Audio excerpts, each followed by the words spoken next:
Ibu-ibu, sekarang kita bikin 4 kelompok ya. Iya. Ibu-ibu merapat. Nah, masing-masing kelompok saya akan mengasihkan spidol dan kertas. Oke nih Bu.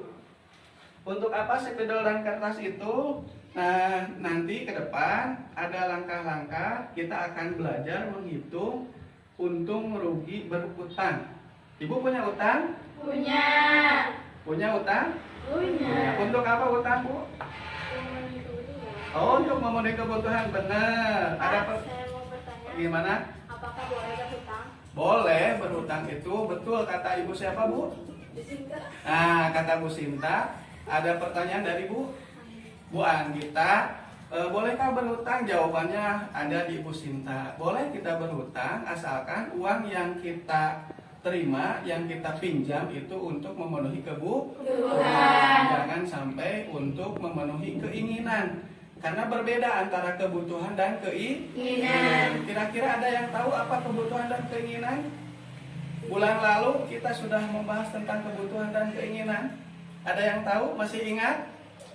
Kebutuhan itu adalah sesuatu yang kita butuhkan dan apabila tidak terpenuhi akan mengganggu kehidupan. Kalau keinginan, sesuatu yang diinginkan, kalaupun tidak terpenuhi tidak akan mengganggu kehidupan. Benar. Masih ingat ya? Masih. Baik. Nah, sekarang kita akan membahas pada cara mengatasi kekurangan uang. Bagaimana sih kita caranya mengatasi kekurangan uang? Kan setiap hari, setiap bulan selalu aja penghasilan kita, setiap bulan penghasilan kita tetap, tetapi pengeluaran kita terus bertambah sehingga kita kebutuhan uangnya berkurang. Kalau dalam istilah mah itu apa? Lebih besar pasak daripada pihak. Sebetulnya ibu-ibu sudah cukup penghasilannya, hanya saja mungkin tidak diatur pengeluarannya. Pendapatan ibu sudah cukup dari suami, hanya saja pengeluaran ibu-ibu semuanya tidak diatur, sehingga seolah-olah pendapatan kita selalu berkurang. Pendapatan dari suami selalu kurang. Nah, oleh sebab itu kita hari ini kita akan belajar tentang cara mengatur keuangan agar supaya setiap bulannya pendapatan kita atau pengeluaran kita cukup sehingga kita tidak berutang. Baik. Nah, di belakang saya, ibu-ibu, ada flip chart, ada poster stop gali lubang tutup lubang. Ibu suka gali lubang tutup lubang? Suka. Oh iya.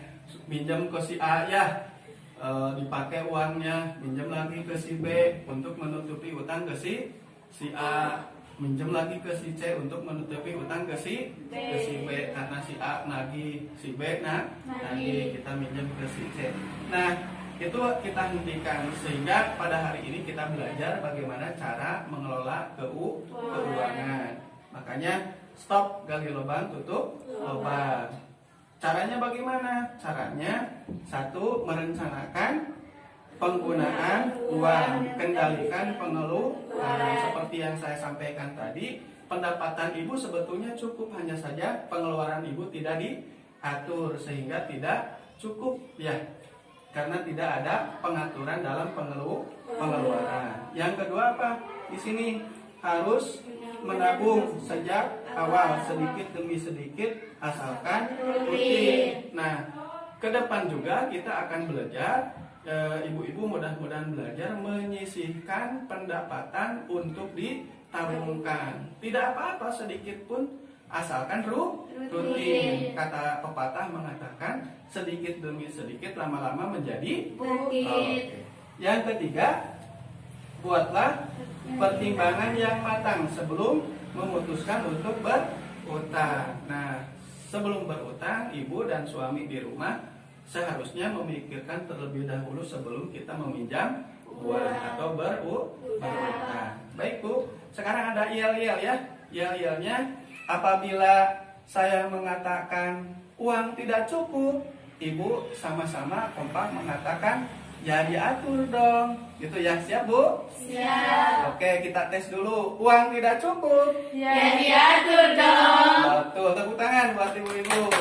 Nah, mudah-mudahan ke depan ibu-ibu bisa mengatur keuangan dari pendapatan yang dihasilkan setiap bulannya, sehingga uang itu cukup memenuhi kebutuhan dalam satu bulan. Uang tidak cukup. Ya diatur dong. Uang tidak cukup. Ya diatur dong. Oke, kita lanjut ya Bu.